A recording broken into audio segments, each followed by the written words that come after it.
جو کسی مقصد کے لیے مرتے ہیں وہ مرتے نہیں ہیں، اور جو بغیر مقصد کے جیتے ہیں وہ جیتے بھی نہیں ہیں۔ دوستو، کہا جاتا ہے کہ کامیاب ترین لوگوں کو اپنی صلاحیت کا بہت جلد پتہ چل جاتا ہے۔ وہ یہ جان لیتے ہیں کہ انہیں اللہ تعالیٰ نے بنایا تو کیوں بنایا ہے، ان کی زندگی کا مقصد کیا ہے۔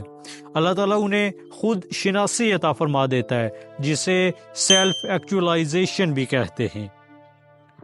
امام مالک کہتے ہیں کہ انسان 2 مرتبہ پیدا ہوتا ہے، ایک مرتبہ جب وہ اپنی ماں کے پیٹ سے باہر آتا ہے، اور دوسری مرتبہ جب وہ اپنے آپ سے باہر آتا ہے، اپنے اندر اس کی جو خزانہ ہے اسے ڈھونڈ لیتا ہے، اس سے جو باہر نکلتا ہے وہی وہ انسان ہوتا ہے۔ کیونکہ جو بھی انسان کامیاب ہوتا ہے اس کے اندر یہ کوالٹی پائی جاتی ہے، وہ اپنی ضمیر کی عدالت میں حاضر ہوتا ہے، اپنے آپ سے پوچھتا ہے کہ مجھے کیوں بنایا گیا ہے۔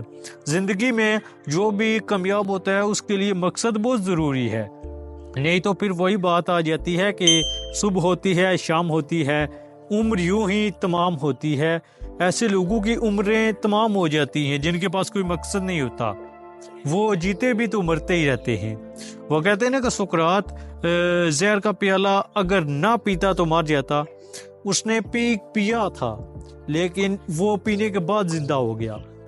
اس پیالے میں زہر تھا ہی نہیں جو سقراط نے پیا، آج اس کا نام زندہ ہے، آج جنہوں نے محنتیں کی ہیں ان کا نام زندہ ہے، لیکن وہ ایک مقصد پر قائم تھے، ان کی زندگی کے مقصد تھے اور وہ بالکل واضح تھے۔ انہوں نے اپنی زندگی کو اہمیت دی۔ زندگی ایک سیب کی طرح ہے جس میں اگر ہمیں یہ کہا جائے کہ یہ آخری سیب ہے تو ہم اس کی ایک ایک بائٹ کو ایسے انجوائے کریں گے جیسے کہ یہ کوئی جنت سے اترا ہوا پھل ہے، بہت ہی اچھے طریقے سے کھائیں گے، آرام آرام سے، خوب چبا چبا کر۔ یوں ہی زندگی کی سانسیں ہیں، ہر سانس کو انجوائے کریں، ہر سانس میں اللہ کا شکر ادا کریں۔ آج کل رمضان چل رہا ہے، اللہ تعالیٰ کی خوب عبادت کریں۔